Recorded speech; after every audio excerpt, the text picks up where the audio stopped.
Shalom, my precious friends. This is Rabbi Raskin, and I'm sitting here in a very empty Burke sanctuary, but I'm thinking of all of you who are often in these seats and sending you blessings and my warmest wishes as we bring to a close a very strange and unusual week and anticipate Shabbat, which is about to begin. I want to remind you that if you or someone you know is in need of assistance at this time, to please let us know at Shalom so that our clergy, our Chesed committee, or one of our dedicated staff can be in touch to offer that assistance. This Shabbat is called Birkat HaChodesh, and would we be gathering together here at Shalom on Shabbat, we would hear the Birkat HaChodesh, the blessing of the new month that is beginning this week. On Wednesday night and Thursday on the Jewish calendar, the month of Nisan is beginning. The month, of course, that contains the holiday of Passover, which is just a couple of weeks away. And let's face it, this year's Passover is going to be a lot different than all of the Passovers before it, than all of the Passovers that you and I are used to. Most of us do not have extensive guest lists. Most of us are not planning huge sedarim, huge Passover seders. Most of us will not be setting long tables that spill from our dining rooms into our living rooms into the next rooms.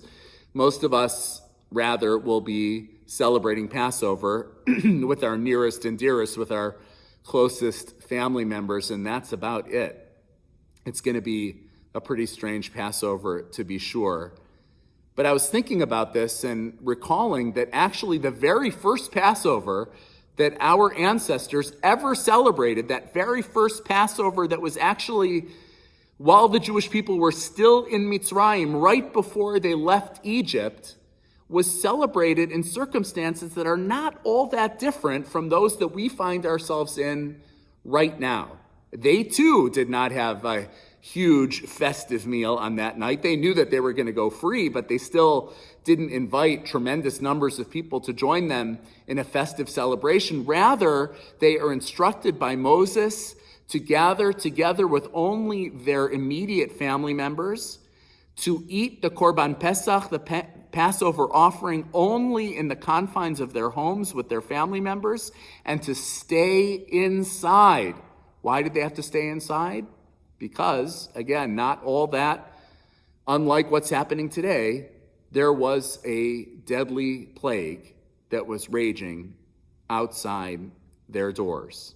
And so our ancestors sat together, huddled in the safety of their homes, and celebrated that very first Passover together, not in huge numbers, but in intimate numbers with their closest family members. In a sort of strange way, by occupying the space of our homes and having those intimate seders that most of us will be having this year, we're sort of reclaiming our roots. We're kind of getting back to the original manner in which Pesach was observed. It also occurred to me that before our rabbis created the innovation of the Eruv, which extended the domain of Sabbath observance, it is entirely possible that Shabbat was also celebrated in a very intimate, close way in its original manner. I'd like to suggest a few ways that we can rediscover the Jewishness, the holiness, the sacredness of our homes.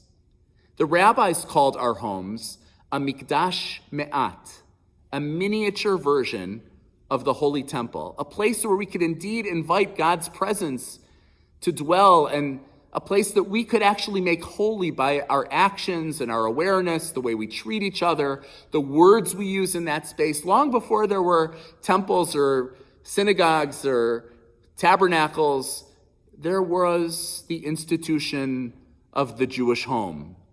And it was there that the rabbis said that our tables are like altars, where instead of bringing sacrifices, we participate in meals that are bracketed by brachot, by blessings, tables where we can engage in discussions and conversations that are meaningful and thoughtful. So I'd like to encourage us, as we're spending so much time inside of our homes, to reclaim the idea that our homes are holy places, that our tables are altars to God. So for one, as I sit in our empty sanctuary, I'd like to remind all of us that prayers and blessings can and should be recited at home. Certainly, the ideal place for many of our prayers is in this room and in this space in our synagogue where we gather together as minyanim, as communities. But prayers and blessings are also meant for the home as well. Maybe that means for you reciting a blessing before you eat, or afterwards expressing gratitude that you have food to eat and what to drink. I found it particularly jarring to walk into grocery stores and supermarkets and to see our usually abundant grocery shelves now empty, and the food and drink that we normally take for granted unavailable in large quantities or even at all. The scarcity that we are currently witnessing, I think, should cause us to reflect on how truly blessed we are to have so many necessities and luxuries available to us. Most of the products that we shop for in the store come in many different brands and varieties and flavors. How blessed we are to live in such a world, in such a country, in such a community where that abundance is so readily available to us. By reciting Hamotzi or Birkat Hamazon, or even that one line from Ashrei. I love that line in Ashrei when many of us actually open our hands and say, Poteach et yadecha, umasbia lechol chai ratzon, that we open up our hands and so often find within them satisfaction, our needs met, our hunger satiated. Just saying that line acknowledges gratitude for all that we have in our lives. How many of you have these things hanging around in your homes? Tzedakah boxes that are in cabinets, on shelves, in cases, maybe behind glass. How about taking this time that we are in our homes for so many hours on end? This is a rather non-Shabbat activity, but taking these tzedakah boxes, opening them up and dumping out their contents, counting up that money and deciding as a family how to donate it. It's wonderful that tzedakah boxes and other pieces of Judaica are so beautiful these days, but they're not only meant to decorate our homes, they are meant to be conduits for mitzvot. As we contemplate how fortunate we are, how about directing some of the tzedakah in our homes to people and organizations that could benefit from this money that otherwise is sort of gathering dust, especially at this time. The home, by the way, is also the original schoolhouse. What do we say in that first paragraph of the Shema? Vishinamtam levanecha. You shall teach Torah to our children.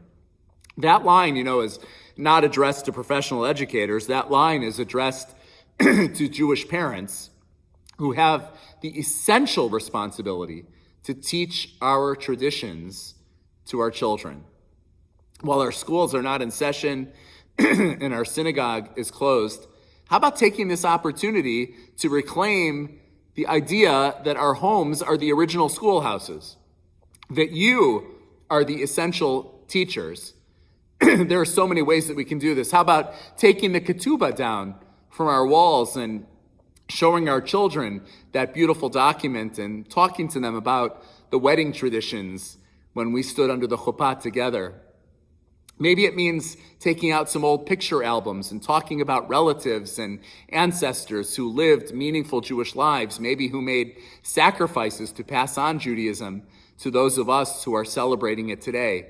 Maybe it means making family recipes together, braiding challah for Shabbat, watching a video about the Parsha. There's a great resource online called Godcast, that's spelled G-D-C-A-S-T, Godcast.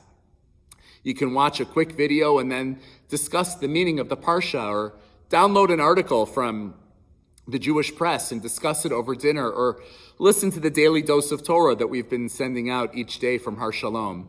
The home is where the most long-lasting and impactful learning happens. And I dare say the teachers that our children will remember for a lifetime, in addition to those handful of very special educators in our schools, are actually their parents.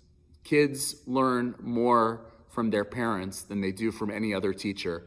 This is such an amazing opportunity as we're home together to discuss the significance of Judaism and tradition in the life of our family and what you wish to pass on to your kids. You know, we can view this extensive time at home and away from our routines as a bracha or klala, as a blessing or as a curse.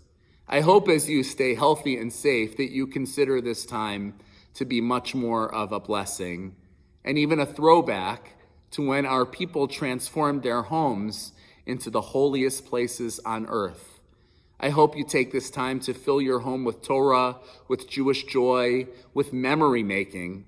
And someday, perhaps, your children will look back on this time of extended hours with family and at home as a time when they learned so much from you and with you. On this Shabbat, when we are not able to be together in this space, I want to wish you from your Har Shalom family a very blessed Shabbat of joy, of good health, of patience, of strength, so that we all get through this challenging time in order to rejoin each other at Har Shalom and in other wonderful places of gathering.